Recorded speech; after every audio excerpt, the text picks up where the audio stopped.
Hey everybody, welcome back to another episode. Today I want to share with you all this really cool vintage Fender that I just picked up recently and go over all the history behind these guitars and of course play it for you and we'll see how she sounds.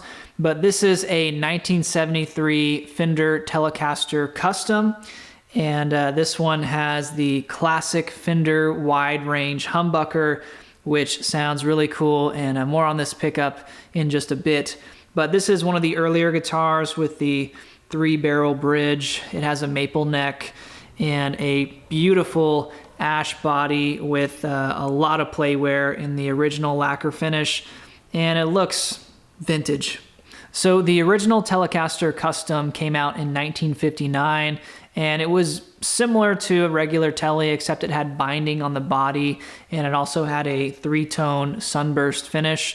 In 1959, they came with the slab fingerboard, and then through the years, they went through the standard changes that all Fender guitars went through. So in 1967, Fender hired Seth Lover, the creator of the PAF, who had formerly worked for Gibson, and Fender brought him on the team to try to create a humbucker for Fender guitars. And so Seth Lover came up with this design for the Fender wide range humbucker, and it's got these staggered magnets here, as you can see, and it's definitely quite a bit larger than a PAF. And honestly, I think it's a really good sounding pickup. Allegedly, it was voiced to kind of go with the brighter Fender sound, and Lover used a different kind of design with the pickup and different magnets as well from the PAF. So it definitely has a different, brighter sound. And personally, I like it better in the neck position of a guitar. I've yet to try one in the bridge position, but they did make a deluxe model Telecaster in the 70s with 2 of the humbuckers. So someday I hope to get my hands on one of those and try out the humbucker in the bridge position. So around 1972, Fender released the newly designed Telecaster Custom, and this guitar listed at $315. Now that was actually a slight price increase over the standard Telecaster, and this guitar was looked at as a premium model. So you had your humbucker in the neck, you also had 2 volume and 2 tone controls, and then it also had a 3-way switch up at the top. So this design was definitely competing with the Gibson guitars. And another interesting fact is that on the back here, you'll see this guitar has a 3-bolt neck plate.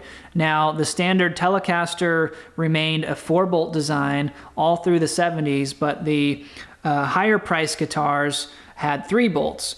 And during the 70s, this was looked at as a upgrade because of the adjustment you would get with the 3-bolt design. But nowadays, people don't like that 3-bolt, and these guitars are valued at a lesser price for that reason. So even though the Telecaster Custom was not a hugely popular guitar in the 1970s, there were some major players who used them, including Keith Richards and his black custom Telecaster. The Edge from U2 had one as well. And one of my favorite players, Rich Robinson of the Black Crowes, also occasionally uses a Telecaster Custom. So if you know any other players that use this guitar, please drop a comment down below. So I think that pretty much covers the history and the details of this guitar. I picked this one up because it was really lightweight for a 70s guitar, weighing only about 7.5 pounds. And I thought the finish on it was super cool and played in. I love guitars that have a lot of playwear like this.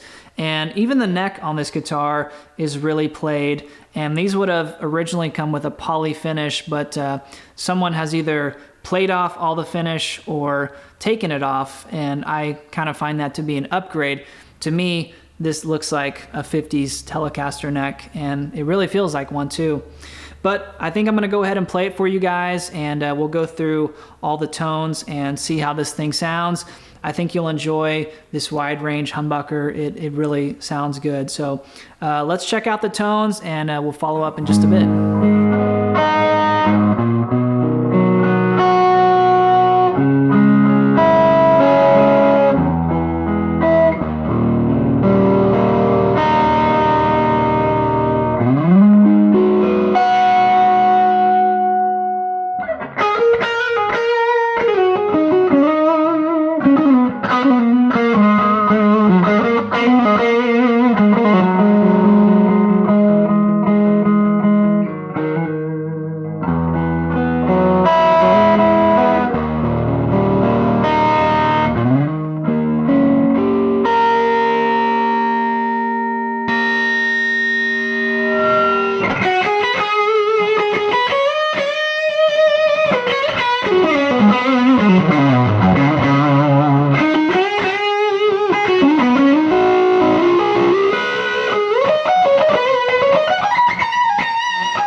All right, guys, thank you all so much for watching. I hope you enjoyed today's video on the 1973 Telecaster Custom. And if you did and you want to support what I do here on YouTube with these old guitars, really just liking and commenting on these videos helps and goes a long way. So the audience I have here has been really supportive and incredible. So I thank you so much. You allow me to do what I love every single day. So I appreciate you. As far as this guitar, I think it's a great guitar for the money. They typically bring $3,000 to $4,000 perhaps, depending on the condition, the color, and some of the components. You definitely want to try to get one of the earlier guitars if you can. They have the 3 saddle bridge and a few other details, but of course lightweight is always better to me. And I think it's a great example. The humbucker sounds incredible to me. Personally, I find it to sound better than the Gibson style neck humbucker, which can get a little dark and a little muddy. But I like what they did with this design. I think it stays a little bit brighter, and to me it's more usable. I will say the bridge pickup on these guitars, they do have a hard time competing with this oversized humbucker. So, the 70 single coils do have some issues, in my opinion, sounding a little bit weak and also being kind of microphonic as well. There are some fixes to that, and I've talked about them in other videos, but I tried to balance these out the best that I could for today's video. Still sounds pretty good, but I'd love to try one of the dual humbucker guitars someday. So I'm going to be keeping my eye out for one of those. All right, guys, drop a comment if you like, and I'll see you in the next video, okay? Peace.